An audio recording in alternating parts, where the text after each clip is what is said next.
Hi all, Daniel here. Just wanted to pass on something that just came to mind for all of our worship leaders and worship musicians.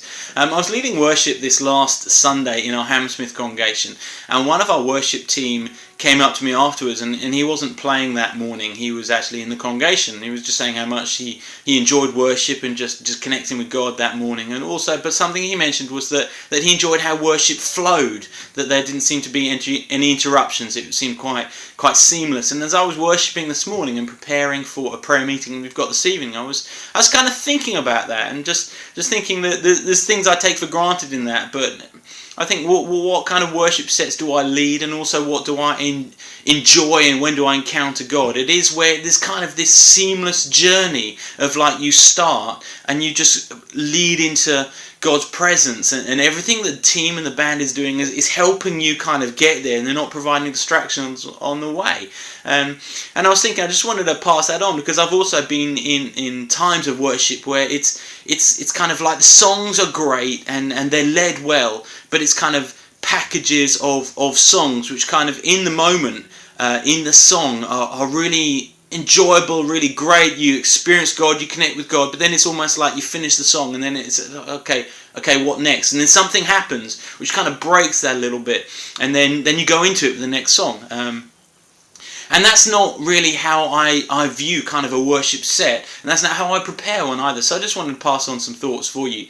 And the way I tend to view worship and a time of worship is there's kind of like an ebb and a flow to it. We start off with a call to worship and like we're going together.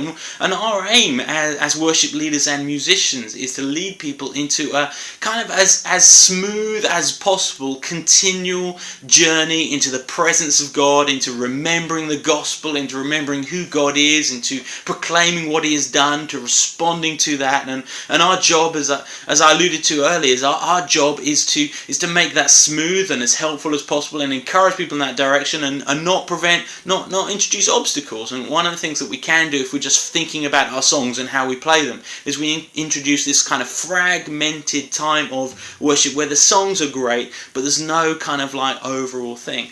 And I was thinking, when I actually prepare worship, often what I'm just doing is having a time of worship myself, and it kind of flows, and I really flow just from one song to another. So I might be in one song, and then I'm kind of just sustaining it at the end and thinking, well, that reminds me of another song, and I go into that kind of song, and sometimes in my preparation, then I'll need to come back and work out how the keys link together to make that smooth and all that sort of stuff. But another thing I just wanted to pass on for our musicians is like, how do you actually do that instrumentally? Because even in my playing, I think I'm trying to smooth that out as much as possible. So you've got kind of this ebb and this flow. I'm picturing kind of waves on the seashore. It's like Bible talks about waves of mercy, waves of love, waves of God's presence. And often I think a spiritual experience of God is like that. But how do you facilitate that? You've got to smooth out your playing. And just a very simple way that I do that, and whatever instrument you might play, but I mean I play guitar and I play keys mainly, and on both I do a similar kind of thing. I'm trying to smooth that out, and what I'm trying to do is sustain something that's backdrop and melodic as I'm playing something over the top. So what does that mean practically? Well, in my guitar playing, if I'm playing in G, especially in those kind of take it where it goes worship times, I'll be sustaining something, and then I'll create some movement. So if I was just to do a progression of like from G and then to E minor,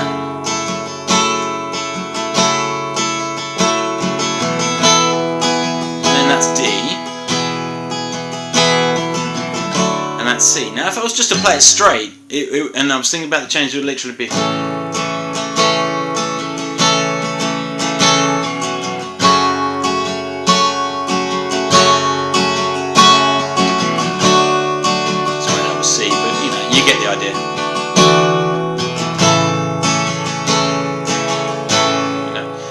what I actually do is I hold some of the strings down, and I'm kind of like sustaining them as I'm changing other things. So if I'm on the G, I'm holding down. Well, okay, I'm on a capo, but anyway, I'm holding that G down, and I'm holding that D there, and I'm holding holding that over the top of my E minor to kind of sustain it. And then I'm going to the D sus because I'm sustaining those top strings there, and I'm holding it over the C as well. And if you get a bit more adventurous, you can add in kind of bass movements.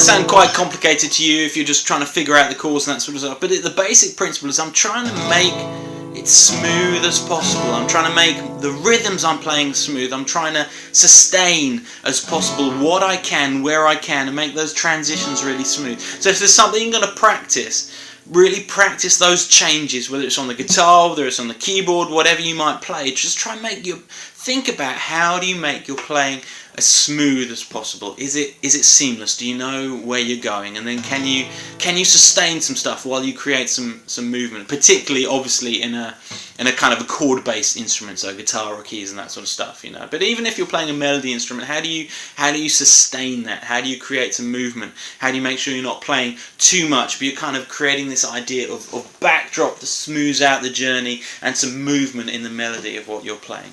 Anyway, hope that helps. Work with that, try that. Hope you've got something out of what I've shared, and take it away and have a great time of worship, personally and in your teams.